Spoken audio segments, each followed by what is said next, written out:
Welcome to The Explainer. So, have you ever found yourself thinking that a rule, one that's supposed to keep everyone safe, kind of feels like it's stepping on your own personal freedom? Well, that tension is right at the heart of democracy. How do we balance our individual rights with the needs of the community we all share? I mean, you see this exact conflict pop up in the headlines all the time, right? It forces us to deal with this really deep tension in our society. And it often feels like we have to choose, that for one side to win, the other one has to lose. But is it really that black and white? So, on the one hand, you've got these really personal, deeply held freedoms, the right to live by your conscience or to protect what you hold sacred. But on the other hand, you have the needs of the whole community, public safety rules, infrastructure for everyone, the duties that kind of bind us together. To figure out how to navigate this, we first have to realize that this whole debate, it's not new at all. It can definitely feel like a uniquely modern problem, especially with all the heated arguments we see online and in the news. But this is actually a constant, recurring feature of democratic societies. This tension is basically woven into the very fabric of living together. And look, these historical tensions aren't just for some academic debate. They are the very same fault lines in our biggest policy arguments today.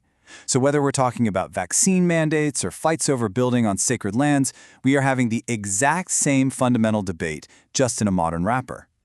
So how in the world do we navigate these super complex issues? Well, we can actually look to the past, not for a simple copy-paste answer, but for a durable framework, a way of thinking about the problem. The founders of this country, they wrestled with these exact same questions.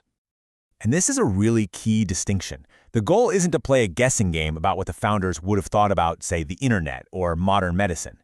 The real value is in understanding their original operating system, the core logic and the principles they built into the Constitution. That logic is something that courts, lawmakers, and, well, all of us can still use to work through these issues today. So here's the crucial point. This historical lens, it acts like a guardrail. It's there to help prevent the misuse of these fundamental rights. It stops people from either stretching religious freedom to cover just about any action, or, on the flip side, allowing the government to squash it for trivial reasons. Now, at the heart of this entire historical framework is one single, timeless idea about how we all function together in a society.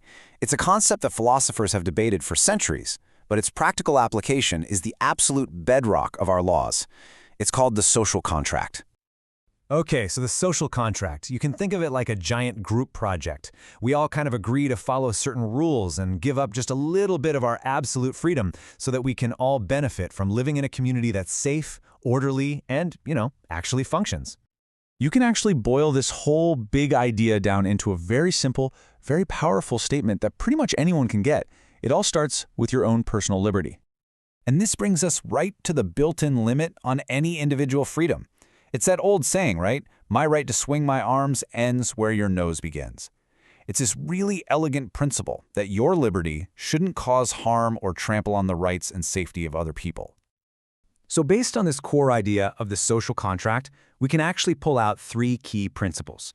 These are the things that help us find that careful balance between our rights and our responsibilities to each other. These three steps, they really form a practical toolkit for navigating these conflicts between our individual rights and public safety. They're not super complicated, but they are incredibly powerful when you apply them thoughtfully.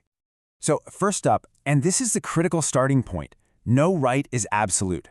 I mean, think of it this way. Freedom of speech is a fundamental right, but it doesn't give you a blank check to falsely shout fire in a crowded theater, right? No right exists in a total vacuum, especially when it could directly endanger the community. All right, principle number 2. This one forces us to get away from the extremes. Instead of just declaring one side the automatic winner, it demands that we do the hard work of weighing competing interests. See, effective governance isn't about just picking a side. It's about finding that thoughtful and, sometimes difficult middle ground. And this last principle, number 3, it ties everything right back to that social contract we talked about.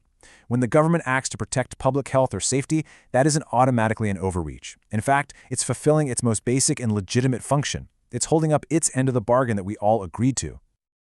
Okay, so why is it so crucial to understand all of this history in this framework today? What's the big takeaway for you, right now, in our modern, fast-paced world? Well, it equips us to be much more informed citizens. Instead of just having a gut reaction to a headline, we can actually analyze the situation using these lasting principles. It helps us jump into these really important ongoing debates in a much more productive and thoughtful way. And really, what this does is it helps pull us out of that black and white us versus them way of thinking. It allows us to see the gray areas and to appreciate just how complex it is to balance freedom and responsibility. And that is absolutely essential for healthy democracy. And that's really what it all comes down to.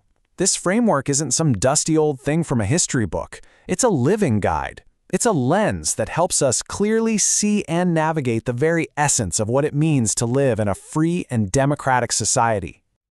So, that's the big, enduring question this framework helps us tackle. It's a question that doesn't have one easy solution, but it requires our constant, thoughtful engagement. And it's a question that all of us have a stake in answering, together.